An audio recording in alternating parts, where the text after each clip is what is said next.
नमस्कार दोस्तों, global Bharat news में आप सभी का बहुत बहुत स्वागत है। प्रतापगढ़ जिले का जब जिक्र होता है तो ऐसे कई सारे नाम सामने आते हैं जो न सिर्फ प्रतापगढ़ जिले की बल्कि प्रदेश की राजनीति को भी एक नई दिशा देते हैं।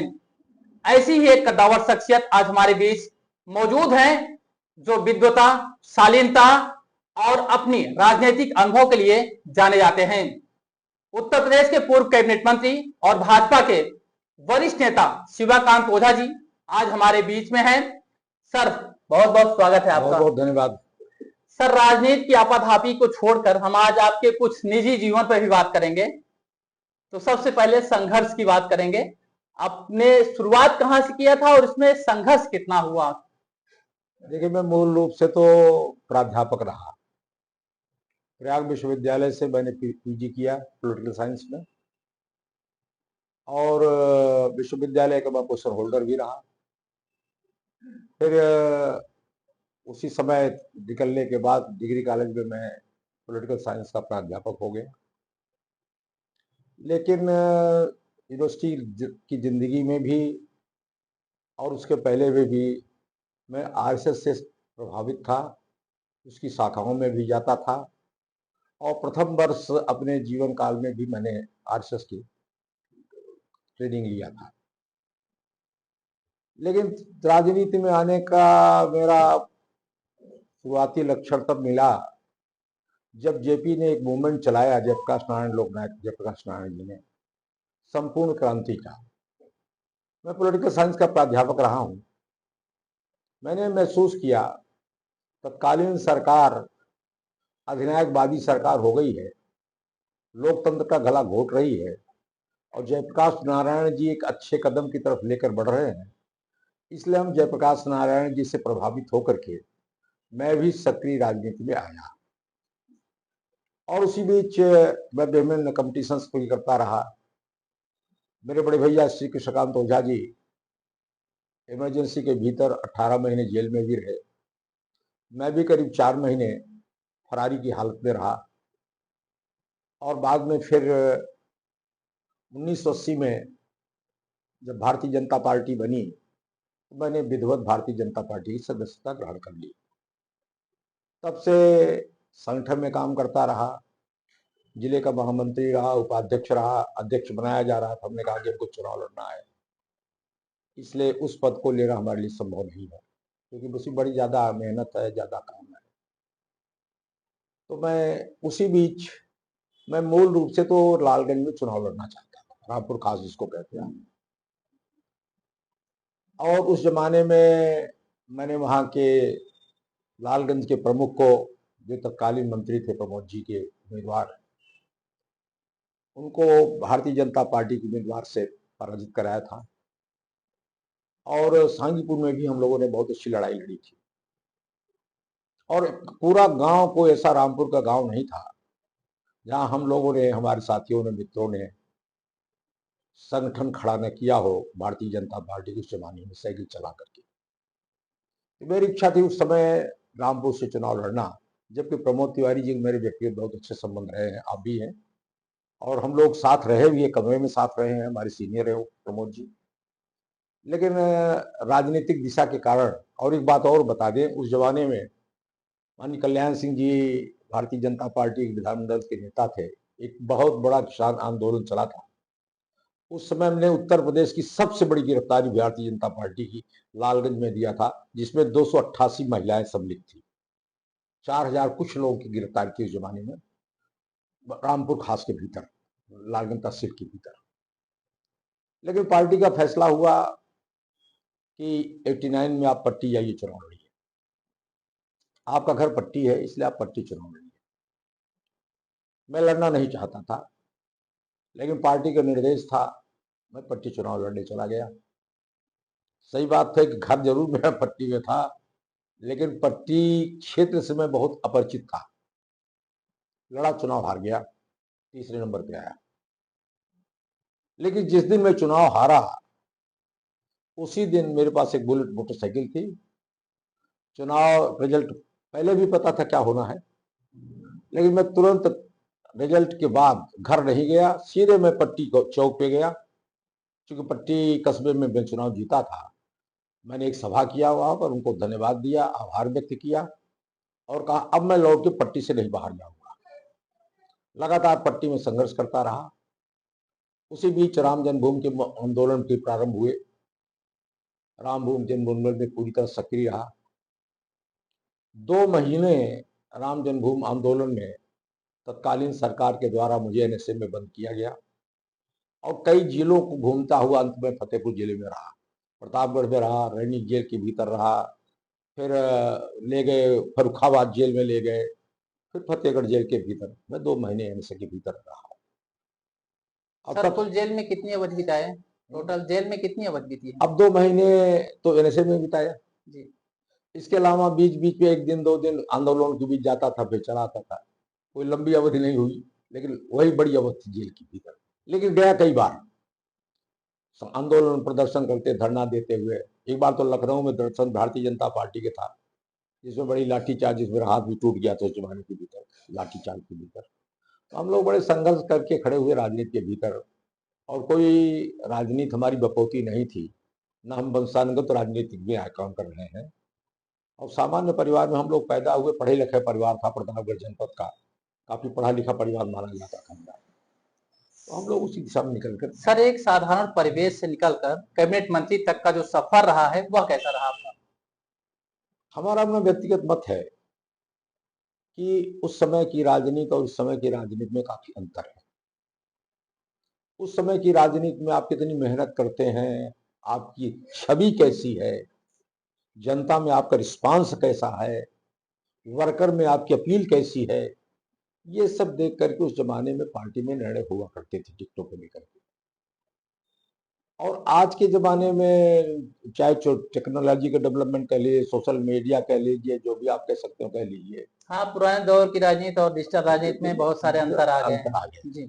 आज सोशल मीडिया बड़ा प्रभावशाली है हमारी आपकी सबकी इमेज बनाने में, और जो इसको अच्छे ढंग से हैंडल करता, मैं ऐसा महसूस करता हूँ, वो अच्छे ढंग से राजनीतिक दलों में अपनी प्रतिष्ठा बना पा रहा है। हम लोग उस जमाने में थे जिस जमाने में सोशल मीडिया का बड़ा प्रभाव नहीं था, प्रिंट मीडिया का प्रभाव हुआ करता था जी। उसमें हम लोग काफी सफल भी रहते थे। और हमारा अपना मत है कि हम जो भी बने हैं जनता के सहयोग से, ईश्वर के आशीर्वाद से, और तत्कालीन नेताओं की जो सूझबूझ थी, वर्कर को पकड़ना, उनको लगाना, उनसे काम लेना, उसके कारण मैं कैबिनेट मंत्री बना। और करीब 8.5 साल में कैबिनेट मंत्री रहा हूँ, और 4 बार विधायक भी रहा हूँ, पट्टी से भी रहा हूँ, और 96 में मैं रानीगंज आ गया, बीरापुर विधानसभा क्षेत्र। जी। और सही बात, मैं पट्टी से लड़ना चाहता था चुनाव, लेकिन उस जमाने में हमको खदेड़ दिया गया है, ट्रांसफर कर दिया गया बीरापुर में। मैं आया, बीरापुर की जनता ने हमको 9,500 वोट से चुनाव जिता दिया, उस समय जिता दिया था, और मैं कैबिनेट मंत्री बन गया उस जमाने में।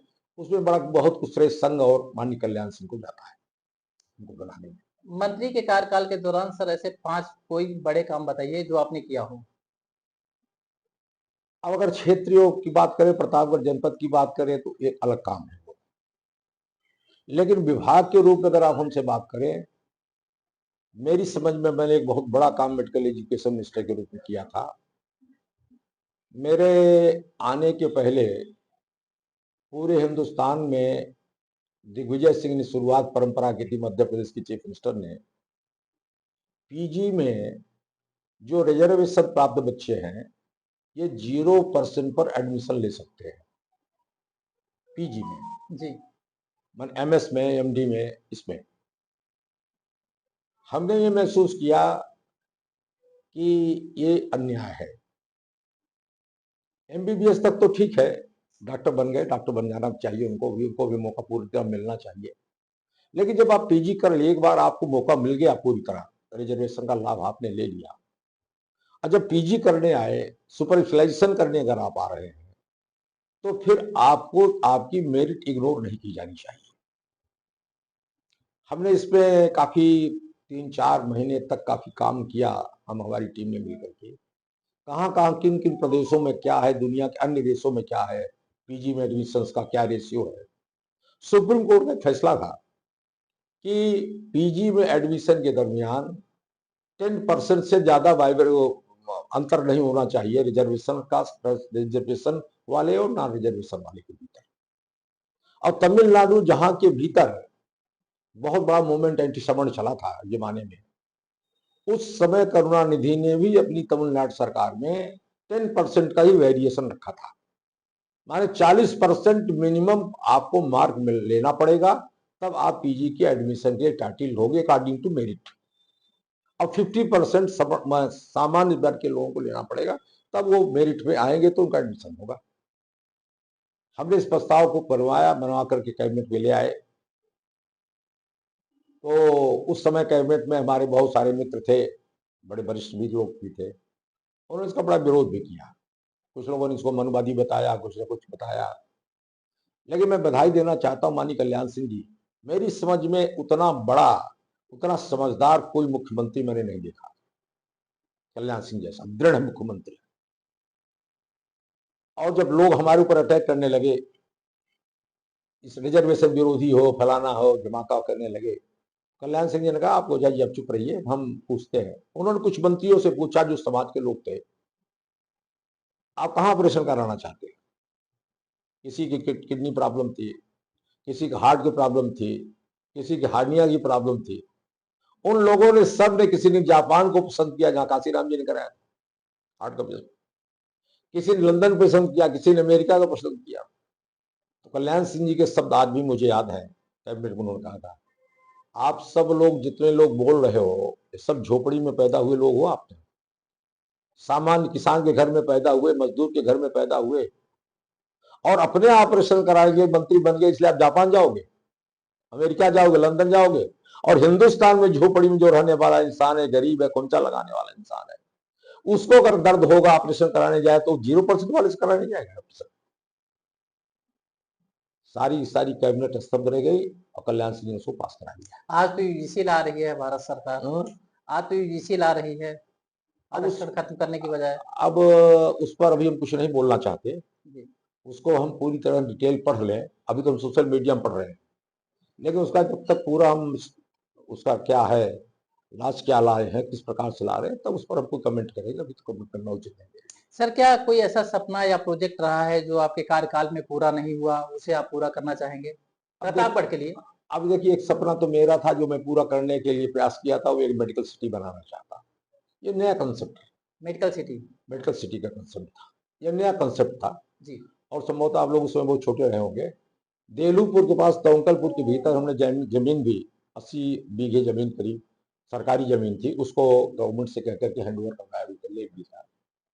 प्राइवेट संस्थान खोलने जाना था, 750 बेड का हॉस्पिटल खोलता, वहां मेडिकल कॉलेज होता, आयुर्वेदिक कॉलेज होता, होम्योपैथिक कॉलेज होता, यूनानी कॉलेज होता, एक छत के नीचे प्राकृतिक चिकित्सा होती, योगा होता, और एक बड़ा, ये दुनिया में पहला हॉस्पिटल बनता अगर बनता तो।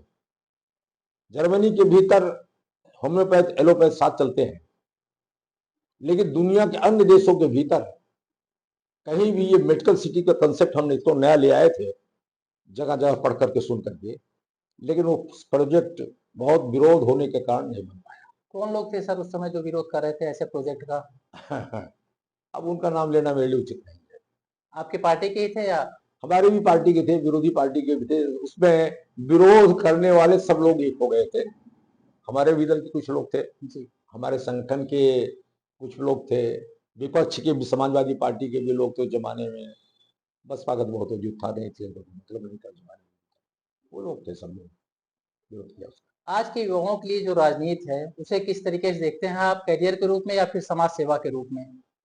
देखिए, हम जैसा महसूस करते हैं, समाज सेवा अब तो चलते फिरते हो जाए तो ठीक है, डेडिकेशन नहीं, समर्पण नहीं है। हम राजनीति को आज की तारीख में उद्योग के रूप में लोग स्वीकार कर लिया। कितना ज्यादा से ज्यादा राजनीति में हम कमा सकते हैं, उसमें नाम भी कमाना सम्मिलित है, लेकिन राजनीति पहले जैसे सेवा थी, समर्पण था, जनहित था, वो स्वरूप अब घट करके काफी हद तक राजनीति का स्वरूप जो व्यवसायिक हो गया है। और अगर दूसरे शब्दों में कहें तो कारपोरेट सेक्टर का कल्चर राजनीति में प्रवेश कर गया, जो हम जैसे उत्तर हिंदुस्तान के लोकतंत्र के लिए हमारा ख्याल बहुत अच्छा नहीं है। चलो, मैं पॉलिटिकल साइंस का प्राध्यापक रहा हूं, मैंने पीजी तक पढ़ाया है, किया है। और अगर स्वस्थ लोकतंत्र हमको चलाना है, एक ऐसा लोकतंत्र हमको चलाना है जिसमें सचमुच जनता की सर्वोच्चता निहित हो, तो जो भी जनप्रतिनिधि हमारे हो, चाहे जिसके नीचे के स्तर से या ऊपर के स्तर, उनको जन सेवक की हैसियत से ही अपने आप को प्रस्तुत करना चाहिए। आज जनप्रतिनिधि ये प्रस्तुत करता है, हम जनसेवक नहीं हैं, हम आपके मालिक हैं, हमको सलाम करो, हमको हमको नमस्कार करो, हमारे सामने झुको, हम तुम्हारे सामने 5 साल में जब चुनाव आएगा तब झुकने आएंगे, 5 साल तुमको हमारे सामने झुकना पड़ेगा। ये कंसेप्ट बदल गया है। आपके बारे में एक किंवदंतियां हैं कि आप जब मंत्री थे तो रानीगंज विधानसभा में जहां घूमते थे लोग आपका कुर्ता खींच के पकड़ लेते थे, लेकिन आज की राजनीति में अगर ऐसा हो तो क्या होगा? देखिए, अगर आज की राजनीति, मैं तो राजनीति अभी कर रहा हूँ, मैं रिटायर नहीं हुआ राजनीति से जी, लेकिन आज भी मैं उसी राजनीति को प्रेफर करता हूँ। और आप लोग जानते भी हैं, मैं जब मिनिस्टर हुआ करता था, कभी भी मेरी गाड़ी का हूटर नहीं बजता था जिले के भीतर। कोई नहीं बता सकता कि हूटर बजा करके मैं जिले में अपने गाड़ी भी चला। और मेरी जो सिक्योरिटी की गाड़ी होती थी उस जमाने में, स्कार्ट जिसको कहते हैं, वो हमारे घर लालगंज में खड़ी हो जाती थी। मैं एक गाड़ी में चलता था, मेरे साथ एक गनर चलता था, एक चिट्ठी लिखने वाला आदमी रहता था, और मैं आज भी मैं इसी रूप में चलता हूँ। मैं गाड़ी में, गाड़ी पे आप देख लीजिए, गनर रहता है, एक चिट्ठी पत्री मोबाइल उठाने वाला, काम करने वाला, और मैं व्यक्तिगत रहता हूँ। इसलिए मैं रहता हूँ, आम जन मुझसे मिल सके, पुलिस फाटा की लाव लश्कर से दूर हो जाए हमसे, वो उचित नहीं। प्रतापगढ़ की जनता के साथ आपका सदैव ही भावनात्मक रुख रहा है, खास तौर पर रानीगंज विधानसभा क्षेत्र की, इसके पीछे क्या राज है? देखिए, मैं जब रानीगंज का विधायक बना तो मैंने पहले रानीगंज को 6 महीने, जो मैं पहले कभी रानीगंज गया नहीं था, बीरापुर, तत्कालीन बीरापुर में, मैंने 6 महीने पूरी तरह उसकी स्टडी की, क्या क्या आवश्यकता है, क्या क्या जरूरत है, एक जन सामान्य को कौन कौन सी ऐसी, जैसे सड़क चाहिए सबको, बिजली चाहिए सबको, पानी चाहिए सबको, स्कूल चाहिए सबको, अस्पताल चाहिए सबको, पुल चाहिए सबको, पुलिया चाहिए सबको। ये ऐसी मिनिमम आवश्यकताएं हैं जो समाज के हर वर्ग को, हर तबके को, हर स्थान में चाहिए। यू कैन इमेजिन, मैं आपको उदाहरण दूंगा। आपको बीरापुर उस जमाने में के भीतर, उस जमाने के भीतर 368 गांव हुआ करते थे, गांव सभाएं। 368 गांव में मात्र 18% विद्युतीकरण था, और एक सब स्टेशन खाली रानीगंज में था, जिसमें 5 फीडर में से 4 फीडर 10 साल से जले हुए थे। माने सन 86 से जले हुए 4 फीडर, एक फीडर पर 368 गांव में बिजली जाती थी। क्या हालत थी? उधर मैं आपको दूं, एक बिल्कुल वहां पर शुगर ब्लॉक था, 134 गांव थे, और उसी में 134 गांव थे उसमें। जानते कितनी? रानीगंज प्रतापगढ़ रोड को छोड़ दीजिए आप, या उड़ैया जी प्रतापगढ़ रोड को रानीगंज छोड़ दीजिए, 2 रोडों को छोड़ करके मात्र 4.5 किलोमीटर 134 गांव में पिच रोड थी, मात्र 4.5 किलोमीटर। 3 किलोमीटर पिच रोड थी, पिपरी से लेकर के दिल्लीपुर जाने वाले रोड पर, टूटी फूटी। और 1 किलोमीटर रोड थी दीवानगंज से 500 मीटर चले चलिए कच्ची पर, फिर आगे चले जाइए 1 किलोमीटर सड़क थी बिबिया खरगपुर जाती थी, जहां पर 2 पूर्व विधायक रह चुके हैं, पंडित श्याम सुंदर शुक्ल जी और स्वर्गीय पंडित रामनाथ शुक्ल जी। मात्र 1 किलोमीटर सड़क, 134 गांव में। आप कल्पना कर लीजिए, सई नदी, पट्टी का नाला, बकुलाही नदी, अन्य जो नाले हैं, वो बीरापुर को पूरी तबाही मचाए हुए। सिर्फ एक जामताली में पुल था सई नदी पर, बाकी आवागमन अगर आप जाना चाहें तो आपको या तो जामताली के पुल से जाए, या फिर आप निकल करके रानीगंज से आओगे, घूम करके उधर से चले आओगे, कोई रास्ता नहीं था उसके पास। हमने महसूस किया कि हमको पहले मिनिमम चीजें करनी चाहिए। और आज आपके बीच में कहते हो मुझे फक्र है, आज की तारीख में आप लोग खुश घूम आइए पूरे क्षेत्र में, 10 घर का कोई ऐसा मजरा बता दीजिए, 10 घर का, नया बस्ती हो गई हम नहीं जानते 9 सालों में, 10 घर का कोई ऐसा मजरा बता दीजिए जहां सड़क हमारी न हो, कोई ऐसा प्लेस बताए जहां बिजली न हो, 10-15 घरों में। कोई गांव सभा पूर्वा बता दीजिए, बड़ा पूर्वा, जहां प्राइवेट स्कूल हो, जूनियर स्कूल हो। और अकेला कॉन्स्टिट्यूंसी रानीगंज है, अकेली, जहां पर हर न्याय पंचायत में हॉस्पिटल, हर न्याय पंचायत में, इस न्याय पर। और आयुर्वेदिक होम्योपैथिक के अलावा आज की तारीख में 6 CSC है, वहां 8 CSC, 100 बेड का हॉस्पिटल है, 50 बेड का हॉस्पिटल है, बाकी CSC है, PSC है।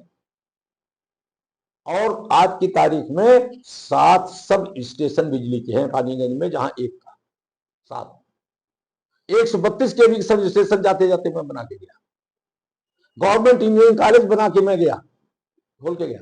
लेकिन कहते हुए दुख हो रहा है, 9 साल बीत गया, आज तक उस गवर्नमेंट कॉलेज की बाउंड्री नहीं बनी। पॉलिटेक्निक भी आपके एरिया में? पॉलिटेक्निक हमारे ध्यान में बना है।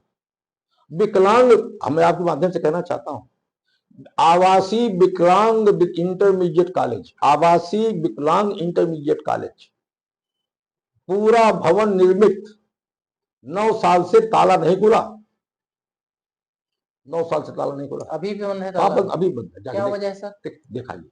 इतना ही नहीं, जरियारी में आप चले जाइए, 18 करोड़ की लागत का बना हुआ ITI, गवर्नमेंट ITI, आज तक ताला नहीं खुला, 8 साल 9 साल। क्या है स्थिति यार?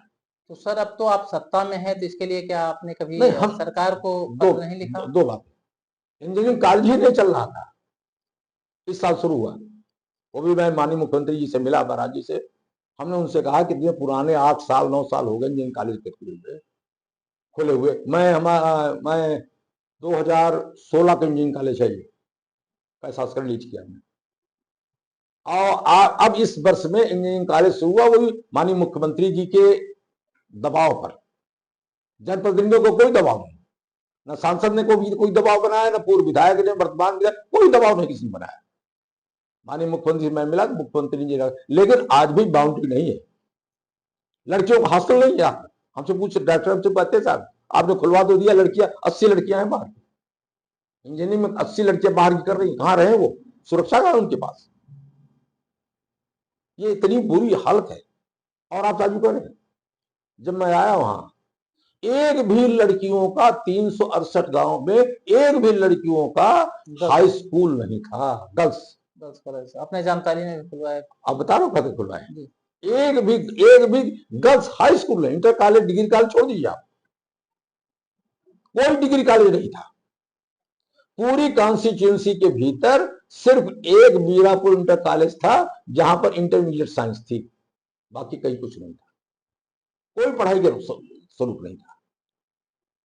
और आज की तारीख में धर्म सम्राट स्वामी करपात्री जी के नाम से मैंने PG कॉलेज खुलवाया, गवर्नमेंट PG कॉलेज।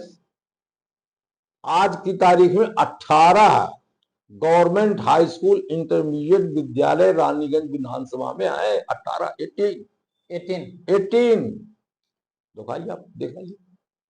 अब चलते कितने हैं ये सवाल दूसरा है आज, लेकिन है, बिल्डिंग बनी हुई है, स्कूल है, व्यवस्था है उनकी। अब कितने चल रहे हैं ये तो हम नहीं बता सकते इस बात की तारीख। इतने नहीं, मैं आपसे बताऊं, 132 के भी एक सब स्टेशन बन के तैयार हुआ, बगल हमने 5 बीघे जमीन उसकी और ले रखी है 220 करने के लिए। 220 इसलिए करना चाह रहा था कि रानीगंज में बिजली फिर कभी जाए ना, 24 घंटे बिजली दे। 132 रुपए बिजली बाहर से लेनी पड़ती है, 220 से बिजली डायरेक्ट आ जाएगी, वहीं से आ जाएगी, बिजली नहीं जाती। लेकिन 9 साल हो गए, और आप तो छोड़ दीजिए, आप बगल के रहने वाले आप पूछ लीजिएगा, बारघाट में एक सई नदी पर हमने पुल निर्माण शुरू कराया था। हाँ, बारघाट सिधारी पट्टी वाला जी। और आज 9 साल हो गए मुझको टीम। पुल खड़ा है, स्ट्रक्चर खड़ा है, अप्रोच नहीं बन पाया। मेरा आरोप है, मैं जनप्रतिनिधियों पर आरोप लगा रहा हूं उस बात। अगर जनप्रतिनिधि लोग, चाहे सांसद हो, चाहे माननीय विधायक जी हो, जो भी हो, अप्रोच बनने, मान लिया सरकार पैसा नहीं दे रही है, 1.5 करोड़ रुपए में बारघाट के पुल जो बनके आज से कई साल पहले बनके तैयार है, 1.5 करोड़ रुपया विधायक निधि या सांसद निधि से दे देते तो उसका अप्रोच बन जाता और 18 करोड़ रुपए की लागत का जो पुल खड़ा है उसका सदुपयोग होता। अप्रोच मार्ग को लेकर गांव के लोगों ने भी धरना प्रदर्शन किया था, हमने उसको कवर किया है, चैनल पे भी चलाया है। डीएम साहब आश्वस्त किए थे कि जल्द बन जाएगा। अब डीएम साहब आश्वस्त किए तो डीएम साहब अक्सर बहुत एक्टिव हैं, बहुत प्रयास भी कर रहे हैं, लेकिन मैं कह रहा हूं क्यों सरकार पर भाई आश्रित है मैं। अगर मैं आज विधायक होता थोड़ी देर के लिए, 5 करोड़ निधि मिलती है 1 साल के भीतर, 1.5 करोड़ के भीतर अप्रोच बन जाता। अपनी विधायक निधि क्यों नहीं देते हम भाई? 5 साल में 25 लाख मिलती ना, 25 करोड़ मिलती है, विधायक निधि नहीं मिलती। आर.के. वर्मा तो कहते हैं कि हमारी सत्ता नहीं, सरकार नहीं है, तो हम कहां से दे दें। अब मानिए आर.के. वर्मा जी माननीय विधायक है, उसके बारे में कोई कमेंट नहीं कर। आप जरा उनसे पूछिए 5 करोड़ रुपया आपको विधायक निधि मिलती कि नहीं मिलती? कहां है पैसा आपका? आप उनसे पूछिए 1 करोड़ रुपया आपको वो क्या कहते पूर्वांचल विकास निधि मिलती कि नहीं? मोटा मोटा, थोड़ा बहुत कम ज्यादा। 6 करोड़ रुपए मोटे मोटे आपको हर साल आपके विकास के लिए सरकार देती है। 1.5 करोड़ रुपए खर्च नहीं कर सकते आप उसमें से। जनहित है, किसी का व्यक्तिगत हित नहीं हो। और तो छोड़ दीजिए, तो बड़ा मान 1.5 करोड़ रुपए। आप कभी चले जाइए महकनी, हाँ, अवगार, हमने एक पुल बनवाया उस पर। आप कभी आइए रामापुर, रामापुर से आइए लक्ष्मीपुर, चौड़ी सड़क हमने बनवा रखी है। आप वहां से चले चौहरजन देवी, चौहरजन देवी से निकल करके हमने एक पुल बनवा दिया था, बड़े नाली पर, बड़े नाली पर से, और उससे निकल कर चले आइए भगवा चुंगी, 11 किलोमीटर दूरी रामापुर से प्रतापगढ़ की कम हो जाएगी इस रास्ते से आने पर। लेकिन मात्र 140 मीटर, 140 गिट्टी मेरी गिरी हुई थी, मिट्टी का काम पूरा करा दिया था, बड़ी वाली गिट्टी गिरी थी। 9 साल हो गए, 140 मीटर पक्की सड़क नहीं बन पाई। क्या वजह रहा है सर इसका? ऐसा उठ गया, चला गया, गिट्टी उठ के चली गई, बेच लिया गया। हाँ, बेच लिया गया गिट्टी। अब क्या हो गया तो नहीं उठा सकता, बेच लिया क्या गया, गिट्टी उठ के चली गई। और बरसात में आप नहीं चल सकते उस रास्ते पे। 11 किलोमीटर में आप जोड़ लीजिए कितना पेट्रोल बचता है, कितना डीजल बचता है, कितनी गाड़ी का आपका समय बचता है, भीड़ भाड़ का रास्ता बच जाता है आपका। नहीं हो पाया। सिर्फ अब जानते लागत कितनी होती?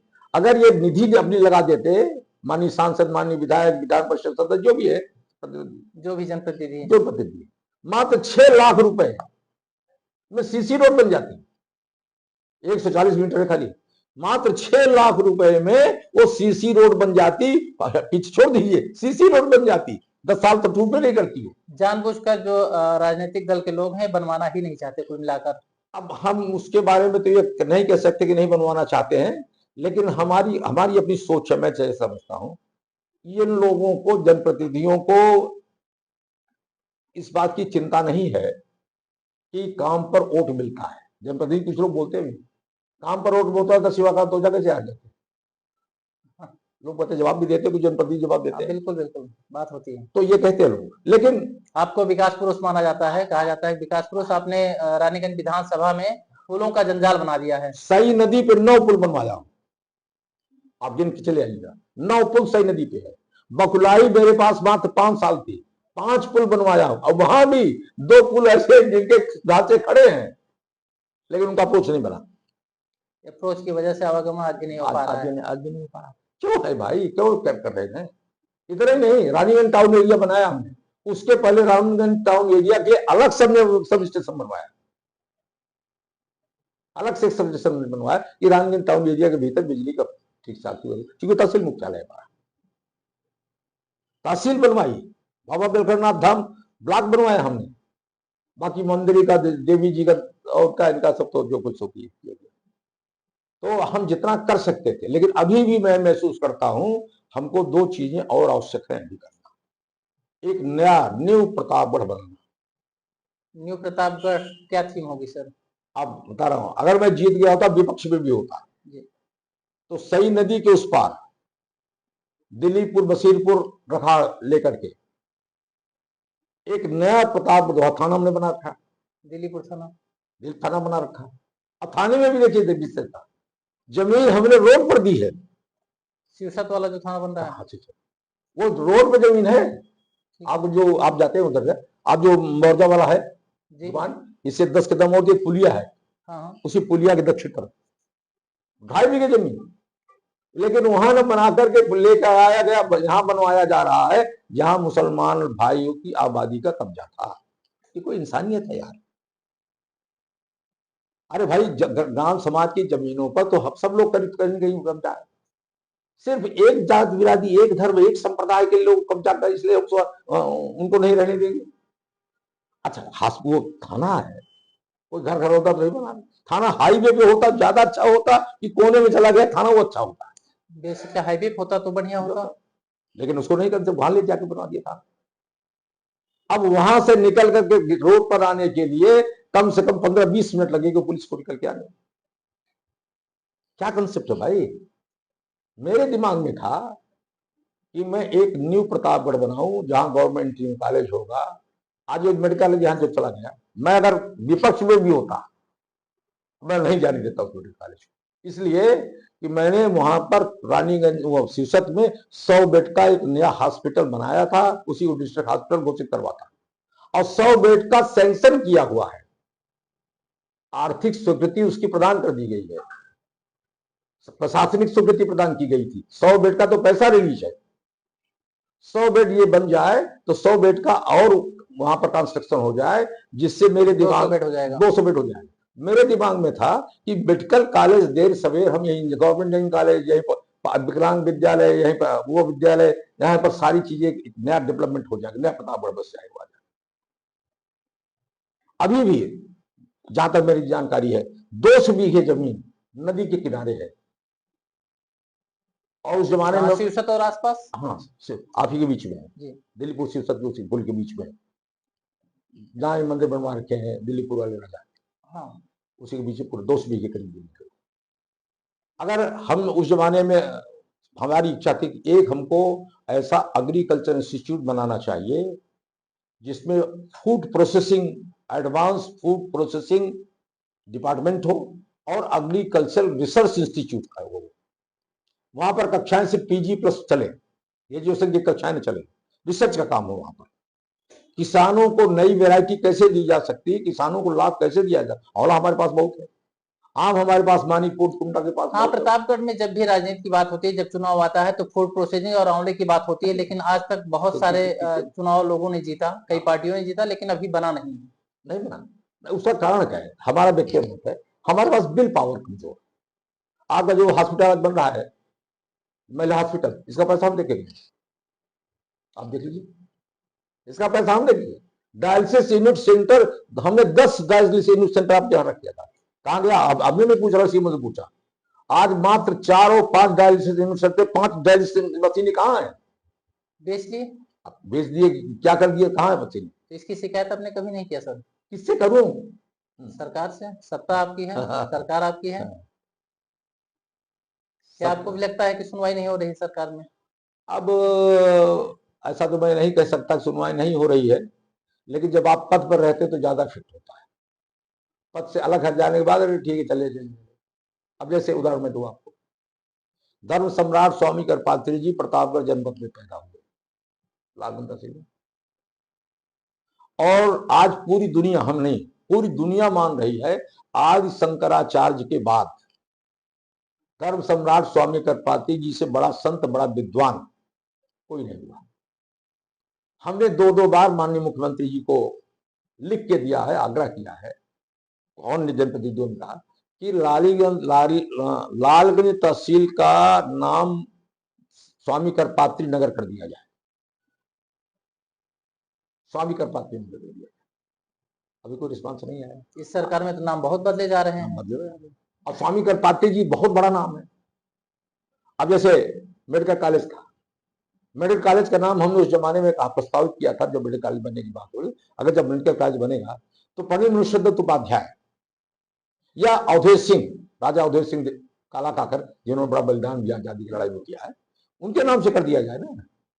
हाँ, इसका नाम तो डॉक्टर सोनीलाल पटेल के नाम क्या से रखा मतलब है गया भाई, क्या उनका मतलब तो है? कोई योगदान ही सोनीलाल नहीं जी रहा का ड्यू रिस्पेक्ट, सम्मान देते हुए कहना चाहता, सोनीलाल जी की प्रतापगढ़ की धरती पे क्या योगदान है भाई?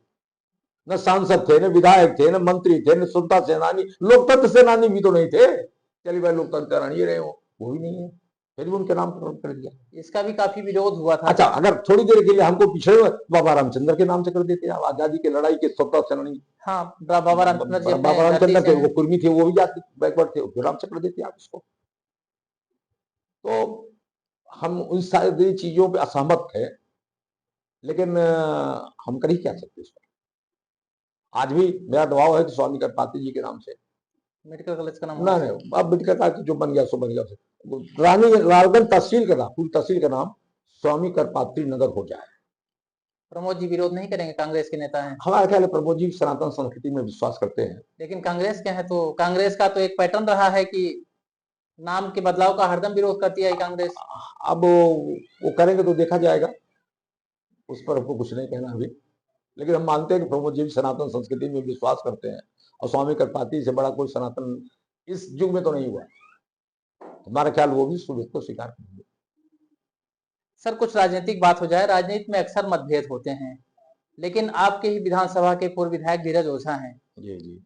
उनके और आपके बीच ऐसा क्या है कि जो समर्थक हैं वो परेशान है, उन्हें भी नहीं समझ में आता कि वजह क्या रही है? आप लोगों के बीच जो मतभेद हुआ है, इसकी वजह क्या है?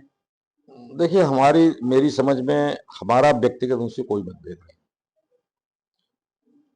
हम उनको अपना छोटा भाई मानते हैं, और आज भी आपको उससे कहना चाहता हूं, अगर मेरे दरवाजे आए होते, मुझसे कहते कि मेरा प्रचार कीजिए, तो मैं उनका प्रचार करने जाता। लेकिन न एक बार हमको उन्होंने टेलीफोन से, न व्यक्तिगत आके आग्रह किया कि मेरा प्रचार कीजिए, मेरी मदद कीजिए। तो मैं छोड़ दिया, भाई ठीक है, रहो से क्यों प्रचार करने जाए, कभी कुछ दुख हो जाए तो बताया यही आग हरवा दिए, हमको जितवा दिए। जीतने जितवाने का श्रेय कोई देता नहीं, हरवाने का श्रेय तुम दे देता, इसलिए चुप हो गए। बहरहाल वो भी की बात है।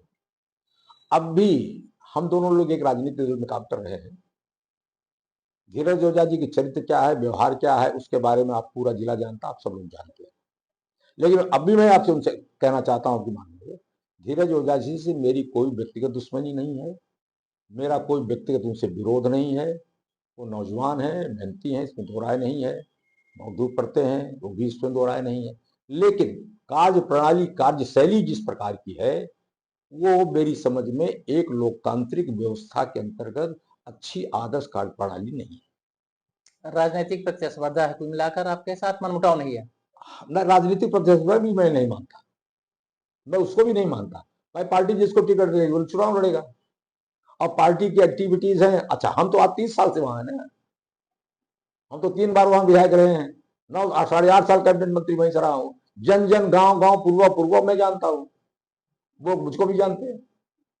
गांव में चले जाते, छोटे छोटे बच्चे के जाते हैं, ओझा मंत्री जाते, ओझा मंत्री जाते हैं।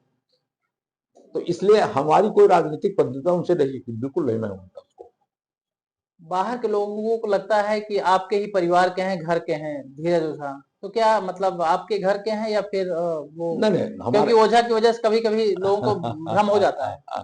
देखिए, धीरज ओझा जी का परिवार अलग है, और जो सामाजिक मान्यता में वो दूसरे प्रकार के ओझा है, हम दूसरे प्रकार के ओझा कौन से ओझा है, यही बता दीजिए। है। अरे छूट जाने सर बता दीजिए अब तो। इसलिए हम लोग परिवार अलग अलग हैं। हाँ, ओझा है, ओझा वो भी, ओझा भी है। हम लोग उपमन्यु गोत्री ओझा है, जिसको करेली ओझा कहते हैं जी। वो लोग दूसरे प्रकार के ओझा हैं। अभी कौन ओझा उनसे पूछिएगा, हम अपनी बात बता रहे हैं। अच्छा, अब अपने बता रहे हैं आप करे ओझा, उपमन्य जाति। हाँ, उपमन्यु गोत्र है, करेली ओझा है, जो ब्राह्मण समाज में, स्वर्गीय पारण ब्राह्मणों में जिनकी बड़ी मान्यता समाज में। धर्म सम्राट स्वामी करपात्री जी भी वो यही थे। सर, अब प्रमोद तिवारी जी की बात की जाए, हाँ, दशकों से आप और प्रमोद तिवारी जी एक साथ रहे हैं। हालांकि उनकी पार्टी अलग थी, आपकी पार्टी अलग है, तो कभी सदन में या फिर बाहर जिले के विकास के लिए क्या बातें होती थी आप लोगों के बीच में? देखिए, प्रमोद जी आज की तारीख में प्रतापगढ़ जनपद के एक बड़े नेता है, वो उत्तर प्रदेश के भी पुराने नेता हैं, हमारे उनके पॉलिटिकल मतभेद, राजनीतिक मतभेद होते रहते हैं, हाउस में भी होते रहे हैं, हाउस के बाहर भी होते रहे हैं, लेकिन व्यक्तिगत संबंधों में मेरे बड़े भाई जैसे हैं, मैं उनको प्रणाम करता रहा हूँ हर समय, और वो भी पूरा स्नेह हम पर, हमारे परिवार पर देते हैं। इसलिए कहीं व्यक्तिगत कोई कटुता हमारी उनकी कभी नहीं रही है, और हमारा ख्याल हम लोगों के जीवन में रहेगी भी। इसलिए वो अपना काम कर रहे हैं, हम अपना काम कर रहे हैं। क्या आपको लगता है सर धीरे धीरे जो राजनीतिक का दौरों का दौर था वह खत्म हो रहा है? हाँ, ये हो रहा है। नई पीढ़ी, अब प्रतापगढ़ जनपद में नई पीढ़ी का वो स्वरूप नहीं दिखाई पड़ रहा है जो किसी जमाने के भीतर पर मोती सिंह एक स्थापित नेता है पट्टी पे, जिले में भी है, प्रमोद तिवारी जी, राजा भैया जी, थोड़ा बहुत हम भी। अब इसके बाद जो नई पीढ़ियां आ रही हैं उनमें दिखाई नहीं पड़ रहा कि कौन ऐसा आदमी निकल के आ जाएगा जो कुछ दिनों तक अंगद जैसा पैर जमाए रहेगा। ऐसा नहीं लगता। राजा भैया की बात कर रहे हैं तो कुंडा और आसपास क्या पूरे प्रदेश में उनका एक अलग छवि है, अलग नेतृत्व है। वो भी लगातार निर्दलीय विधायक बनते आए, अपनी एक पार्टी उन्होंने खड़ी की है, जनसत्ता दल लोकतांत्रिक, वर्तमान में उसके राष्ट्रीय अध्यक्ष हैं। उनकी राजनीति और आपकी राजनीति में क्या सर अंतर देखते हैं आप? देखिए, राजा भैया हमारी राजनीति में जमीन आसमान का अंतर है। राजा भैया की राजनीति दबदबे की राजनीति, राजा भैया की राजनीति बड़े की राजनीति, राजा भैया की राजनीति सख्त संपन्नता की राजनीति। हमारी राजनीति सामान्य है, हमारी राजनीति जन सामान्य से उठ करके अपनी राजनीति का स्वरूप हमने पैदा किया है। इसलिए कभी स्वप्न में भी हम राजा भैया के बराबरी खड़े होने के सोचते नहीं कि राजा भैया हम बराबर खड़े हो जाएंगे, क्योंकि हमारे खून में ही नहीं बात, हम चाह करके भी नहीं बन सकते। इसलिए राजा भैया का जो कद है, काठी है, जो उनका स्वरूप है, उससे तो हम लोग बहुत दूर है, हम लोग कहाँ पहुंच सकते हैं। जिले में सर अक्सर चर्चा होती है कि प्रतापगढ़ जिले के जो बड़े नेता हैं, चाहे राजा भैया हों, प्रमोद तिवारी हों, या प्रोफेसर शिवकांत ओझा, या फिर राजेंद्र प्रताप सिंह मोती सिंह जी हों, कभी इन्होंने जिले के विकास के लिए एक मंच पर नहीं आए। इसकी क्या वजह रही? क्या कभी आप लोगों के बीच में ऐसी बातें होती थी कि जिले को विकास की एक नई रफ्तार दी जाए? देखिए, दो बातें हैं। एक तो हम चारों लोग में व्यक्तिगत कोई कटुता कभी किसी से नहीं है। पॉलिटिकल लड़ाई लड़ते हैं तो करते हैं, लेकिन व्यक्तिगत कभी गाली गलौज, अपशब्द बोलना, मुकदमा लिखाना, ये करना वो करना, हम चारों लोगों में कभी नहीं रहा। और भरसक हम चारों लोगों ने प्रयास भी किया है, चाहे बाबू मोती सिंह जी हो, चाहे प्रमोद जी हो, चाहे राजू, एक दूसरे के क्षेत्र में कभी कोई हस्तक्षेप नहीं करते थे। अगर कोई बात भी है तो सीधे राजा भैया से कह देते, प्रमोद जी से कह देते, मोती सिंह, वो उनको भी कुछ कह रहा तो मुझसे कह देते। तो एक सौहार्दपूर्ण वातावरण हम लोगों के बीच में था। दूसरी, हम लोगों की ये समझ थी कि हम लोग अपने अपने क्षेत्रों को अगर मजबूती से खड़ा कर लेंगे तो बड़ा प्रतापगढ़ का विकास होगा। लेकिन आज भी मैं मानता हूं कि प्रतापगढ़ शहर का जो विकास होना चाहिए था, उस विकास की सोच का कोई ब्लूप्रिंट हमने नहीं तैयार किया।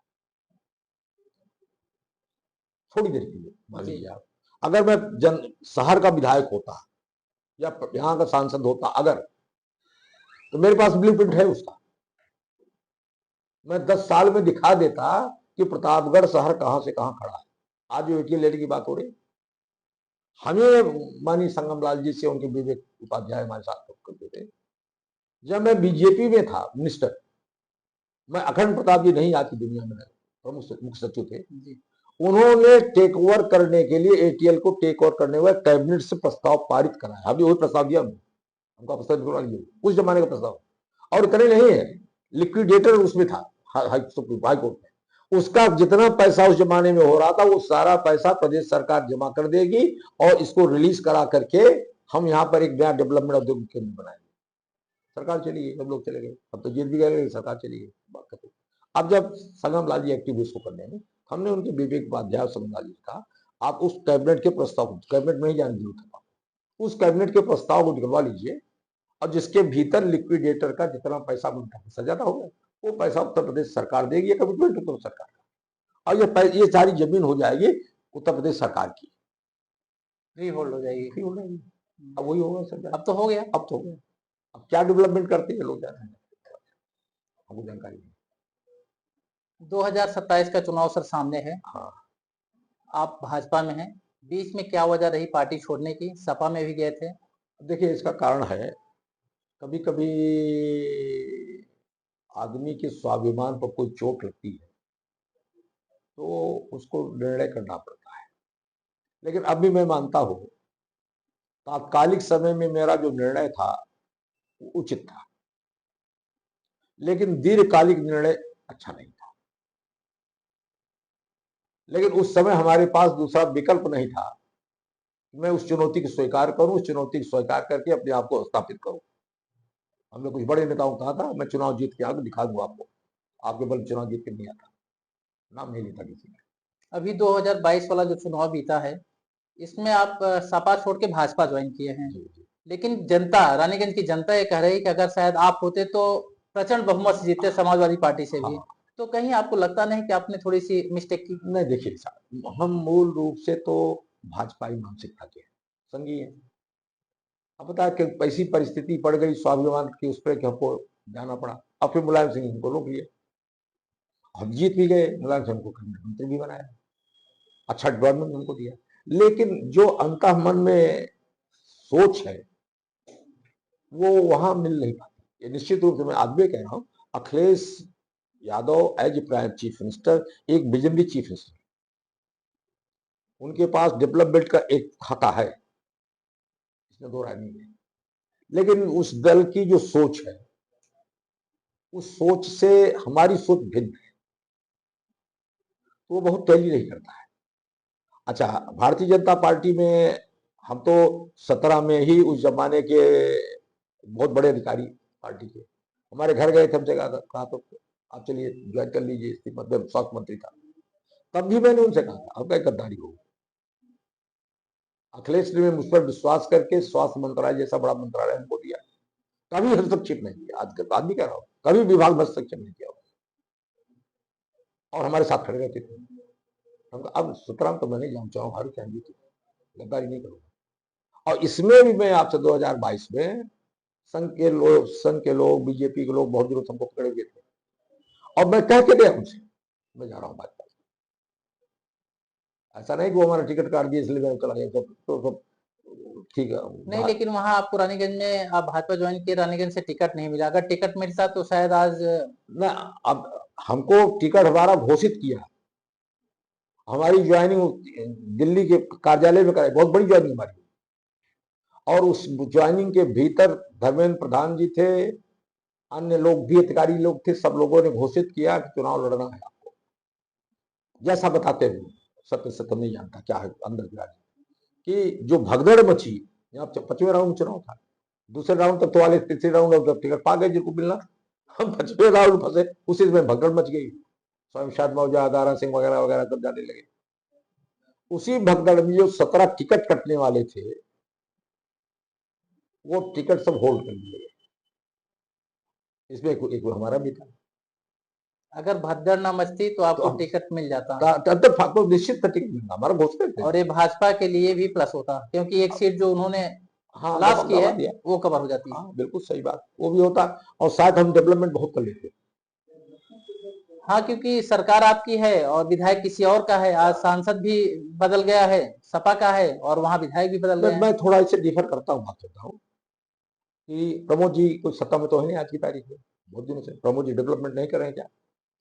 देखिए, डेवलपमेंट की सोच है। मैं मुलायम सिंह जी चीफ मिनिस्टर थे, मैं विपक्ष में था। उसी जमाने में चौहद्दन का पुल बने बनवाया, बेलखरनाथ का पुल हमने बनवाया, उसे याद हुआ आपको? उसी जमाने का पुल आप घर के बगल पुल बना। तो आप पॉलिटिकल मतभेद है, मुलायम सिंह विधानसभा बोलते भी थे, उनकी आलोचना भी करते थे, लेकिन काम अगर हमको विकास का करना है तो भाई दिलाना पड़ेगा। कहाँ से विकास होगा? विधायक नीति से विकास हो सकता है। कुल मिलाकर अगर इच्छा शक्ति हो हाँ, तो काम होगा। बिल्कुल, इच्छा शक्ति हो, अगर इच्छा होती तो आज से 5 साल पहले इंजन का, 6 साल पहले इंजन का चला होता। इच्छा शक्ति होती तो 8-9 साल से जो बंद है, ये बंद रहता है, ये चलता विकलांग विद्यालय, IT विद्यालय चलता। हॉस्पिटल आप कभी जानता के बगल देखिए, 30 बेड है, ताला बंद है। इसका एक वजह रहा कि आप लाए थे। हमारा कोई व्यक्तिगत थोड़ा है। हाँ, व्यक्तिगत तो नहीं है, लेकिन जो आपके सामने वाला प्रतिद्वंदी है उसे यही लगता होगा। अब उसको लगता है तो बड़ी छोटी सोच है। भाई ये डेवलपमेंट तो सबके लिए है ना, कोई मेरा व्यक्तिगत काम है क्या? ये सड़कों की हालत देखिए क्या है आज आप सड़कों की हालत देखिए। ये जो सड़क आपकी है, मैं आज रिकॉर्ड उससे बोला हूँ, ये सड़क जो जेल रोड से है जगनीपुर तक जिसे आप जाते हैं जी, ये रोड है 28 किलोमीटर। ये मैंने सीआरएफ से, सेंट्रल रोड फंड से, इस रोड को 87 करोड़ रुपए सैंक्शन करा करके माननीय गडकरी जी के माध्यम से लाए। यहाँ से 4 लेन हो गया। 4 लेन हो, सुनिए वो पैसा उसका वो टेंडर भी हो गया, कोई पश्चिम का बड़ा ठेकेदार पाया। मैं संजोग से चुनाव हार गया, सरकार भी चली गई, पैसा कहां चला गया? 87 करोड़ पूरी सीसी रोड 7 मीटर चौड़ी। तो क्या हुआ सर, 87 करोड़ रिलीज हुआ या फिर वापस तो टेंडर हो गया, टेंडर हो गया। उसके बाद वो पैसा कहां चला गया उस पर मैं कुछ नहीं बोल सकता। नहीं सर, ये तो बहुत बड़ा घोटाला है, अगर कहीं ऐसी जगह गया है तो घोटाला हो गया फिर तो। घोटाला है कि कहीं इसका सदुपयोग किया, मेरी जानकारी में डबटेलिंग नहीं हो सकती, जहां तक मैं जानता हूं। सीआरएफ का फंड है, सब सीआरएफ का फंड की डबटेलिंग नहीं हो सकती। बाद में 20-25 करोड़ रुपया लगा के लिपोत के देखिए करके हो सकता है। मतलब 50-60 करोड़ रुपए का बंदर बांट हुआ है। 7 मीटर चौड़ी सड़क, सीसी रोड, यहां से लेकर वहां तक, जगनीपुर तक, करीब 28 किलोमीटर है। 28 किलोमीटर। और सब मार्केट में नालियां बन जाती है तो आप 10 मिनट जल्दी पहुंच जाते सीसी रोड। आज आप ये जो पुल बन रहा रेलवे वाला आपका, ये उत्तर प्रदेश से एनओसी हमने दिलवाई, पहले अपने जमाने में दिलवा, माल गोदाम वाला उत्तर प्रदेश से एनओसी हमने दिलवा दी। और मैं राय साहब जो आजकल महामहिम है जी, ये राज्य मंत्री थे, हम इनसे बातचीत करें, हम एनओसी इनसे कहे पहले एनओसी लाओ, हम लोग एनओसी लाओ। उत्तर प्रदेश सरकार एनओसी देती है, एनओसी मिलना ही टफ था उस समय तो। एनओसी हमने दिलवा दी थी, एनओसी ले जा करके मैंने उनको दिया, तब तक वो भी चले गए, हम भी चले गए। हमने उनसे बताया संगम लाल जी से और विवेक से, आप देख लीजिए उसमें एनओसी गई है तो अपने सरकार क्या, एनओसी लेने की जरूरत नहीं किसी से। और तब भी हमारा था, हम इसको कहां ले जाते हैं जानते, हम इसको निकालते जेल रोड। ये जो नहर सब कब्जा किए बैठे हुए हैं, इसको निकाल करके नहर का ही सदुपयोग करते। हाँ, बेला माइनर नहर पूरी तो कब्जे में है। ये खाली होती तो सरकार के पैसा किसी की तो है, और निकल करके आप उसमें चली जाती, उस खीरी बीज वाले घाट पे चली जाती, रोड पे मिल जाती, तीनों रास्ते एक हो जाते हैं, तीनों रास्ते एक हो जाते हैं। चाहे इधर आप चले जाए, चाहे इधर चले जाए, चाहे उधर। दूसरी चीज होता है, हम तो प्रतापगढ़ डेवलपमेंट क्या बात की, ये जो मेला ग्राउंड में, रामलीला ग्राउंड में आप देखिए वो अंडरपास बना हुआ है। हाँ। उस अंडरपास का उपयोग सिर्फ समाज को, थोड़ी बहुत बस्ती है जो ही उपयोग। बस्तियां क्या करती हैं, जो अंडरपास बना है वहां नीचे पानी चला जाता है, लोग परेशान है, हरदम अंडरपास का तो पता नहीं किसने डिजाइन बनाया है, वो तो सब जगह यही हालत है। आप 4 घंटे तो चल ही सकते। अच्छा अभी तो कुछ जैसे आप चले रामापुर वाले चले गए, आज भी पानी भरा, आज भी पानी भरा, वहां भी धरना प्रदर्शन हुआ, आज भी धरना प्रदर्शन। बहरहाल हमने इसको एक प्रपोजल दिया था उस समय, तो वो अंडरपास से लेकर के एक दक्षिण तरफ आप रास्ता ले, खाली है, थोड़ा बहुत टेक ओवर कर लीजिए, ला करके इस रास्ते मिला दीजिए। ये जो भीड़ हो रही है जेल रोड पर, जाम 2-2, 3-3 चक्कर, हाँ, बहुत जाम लगता है यहाँ पे। तो 30 मीटर का एक रास्ता मिल जाता हमको, वो ला करके आपको इसको मिला देता तो आपको कम से कम जो इतना भीड़ है वो भीड़ तो कम हो जाती है। आप डेवलपमेंट कहां कर रहे हैं? अगर हमको प्रतापगढ़ डेवलप करना होता, इसको और बड़ी नगर मापा गया, इसको आप ले चलिए भोपिया बहुत, कटरा को मिलाइए, सिटी को मिलाइए इस पे, और पुल इधर से निकालिए, पुल उधर से निकालिए, और डेवलपमेंट करो यार। ऐसे कैसे डेवलपमेंट हो सकता? मेडिकल कॉलेज हो गया, इंजीनियरिंग कॉलेज हो गया, लेकिन रास्ता कहां हमारे पास? आपको आज शहर वाला जो हॉस्पिटल, डिस्ट्रिक्ट हॉस्पिटल, उसकी क्या हालत है? आप घुस नहीं सकते, आप वहां गाड़ी खड़ी नहीं कर सकते आप वहां। उसको चिल्ड्रन हॉस्पिटल बना देते, और इस हॉस्पिटल को 200 बेड को वहां बंद, उसको ट्रांसफर करते आप, ले जाइए वहां, वो भी डेवलप हो जाए इलाका। हम तो इसीलिए नया प्रतापगढ़ बनाने की बात कर रहे थे, एक न्यू प्रतापगढ़ बसे, जो वहां से रखा से लेकर के आपके इस पूरी बेल्ट में डेवलपमेंट की पूरी स्थिति बन जाए। आज का यह संवाद हमारे और हमारे दर्शकों के लिए यादगार रहा। प्रोफेसर शिवाकांत ओझा जी ने न सिर्फ प्रतापगढ़ के बारे में पूरी जानकारी दी, बल्कि प्रदेश में चल रही राजनीति के बारे में भी बहुत कुछ बता दिया है। बहुत बहुत सर धन्यवाद बहुत आपका, धन्यवाद आपसे आप मित्रों हमारे को। मंच पर आए। आपके मंच पर तो मेरा पुराना संबंध, हमको तो आना ही आना है। यह था हमारा आज का विशेष पॉडकास्ट, जिसमें प्रोफेसर शिवाकांत ओझा जी हमारे बीच मौजूद रहे। उन्होंने प्रतापगढ़ की राजनीति और प्रदेश की राजनीति के बारे में बहुत सारी चर्चाएं की। इसमें सबसे सटीक और अच्छा आपको क्या लगा वह कमेंट बॉक्स में आप जरूर लिखें। मिलते हैं अगले एपिसोड में किसी और शख्सियत के साथ, तब तक के लिए नमस्कार।